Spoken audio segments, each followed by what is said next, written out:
What's up, guys? EJ here, back to do a DVD update finally. This is going to be my Blu-ray update for November 26, 2011. So I've got four new Blu-rays to show you, all from this year.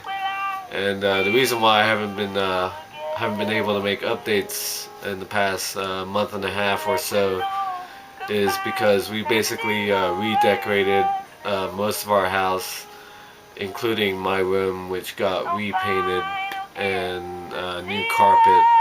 So I had to take everything out, and it was a huge ordeal, believe me. Had to put all my DVDs and boxes, everything, posters, figures, you name it. And during that process, I lost two of my big shelving units because I've had them for about 10 years at least, and they were sort of fragile and they kind of broke. So I got two new ones, and hopefully you can see in that corner there's one of them. And in that corner as well, that's a new one, and that already goes along with the one I already had. So eventually I will get around to showing my DVD collection as it looks now, because I promised videos back before I went away for a while. And I've got a Blu-ray section now, just because that's the way I sort of packed everything and then unpacked it. I decided to put all the Blu-rays together. So let's get on with the update. Four new Blu-rays, all movies from this year. So the first one is The Adjustment Bureau, starring Matt Damon and Emily Blunt. Great sort of stylish sci-fi thriller based on a Philip K. Dick story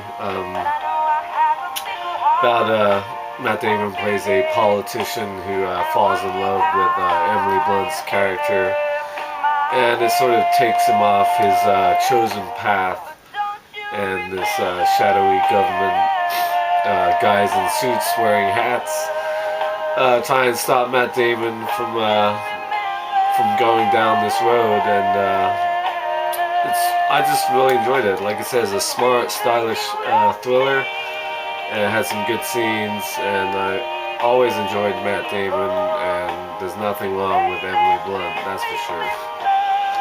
So up next, I picked up Harry Potter and the Deathly Hallows Part 2, and got the cool slipcover with the lenticular cover. Hopefully you can see that. Now, when I first saw this in the theaters, my initial reaction was that it was probably the best of the entire franchise. But looking back on it and sort of nitpicking at certain aspects of this movie, I'd say that The Goblet of Fire is still my favorite. And but this is pretty close, if not just as good. A great ending to the series. I'm not a huge Harry Potter fan, but I have enjoyed all the films, and I thought Alan Rickman as Professor Snape especially shines in this movie. His final scenes in this movie are just great, and really surprised me and moved me, to be honest. A great character overall, and of course you have the thrilling battle at Hogwarts, and Harry taking on Voldemort at the end, and yeah, there's problems with it, especially when Voldemort does that horrendously ridiculous laugh in the sort of the courtyard when Harry is, quote, dead. So there you go. And I knew this was going in the vault or something right after Christmas, so that's why I wanted to pick this up now. Okay, up next I picked up Sucker Punch, the extended cut. Of course, directed by Zack Snyder, starring Emily Browning and Abby Cornish, amongst others, Carla Gugino. I don't know what everybody's problem is with this film. I thought it was awesome. It's hot chicks blowing shit up. I mean, what's not to love?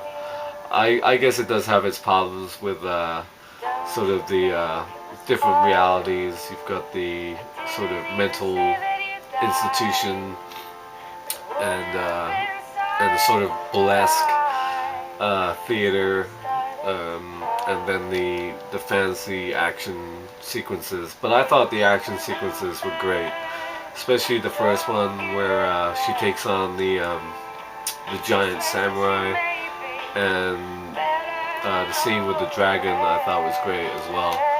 Overall, it was just kick-ass, and a lot of people seem to slam this movie, but hell, I enjoyed it. And last but definitely not least, one of my favorite films of the year, and that's Super 8. Of course, produced by Steven Spielberg and directed by J.J. Abrams. A good young cast. Elle Fanning is the only one I know offhand.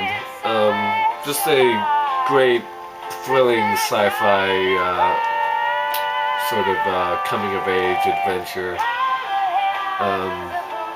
about these kids in a sort of, I think it's Arizona town, filming a zombie movie, and they witness a horrific train crash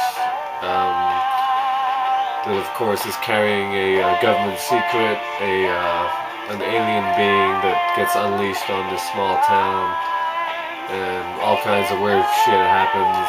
But the young cast is great, and the last few scenes are just great as well. Just yeah, the last scene in particular was amazing, and I just love these type of films. These are the type of movies that make me fall in love with movies all over again. The comparisons to Spielberg's E.T. are fair, and definitely one of my favorite films of the year. So those are my 4 Blu-rays today. I'm sure most of you have seen these. If not, check them out. Thank you for watching, and next week I'll have a Criterion haul coming because of the November Criterion sale, the Barnes & Noble sale, so look out for that. So again, thanks for watching, and I'll see ya.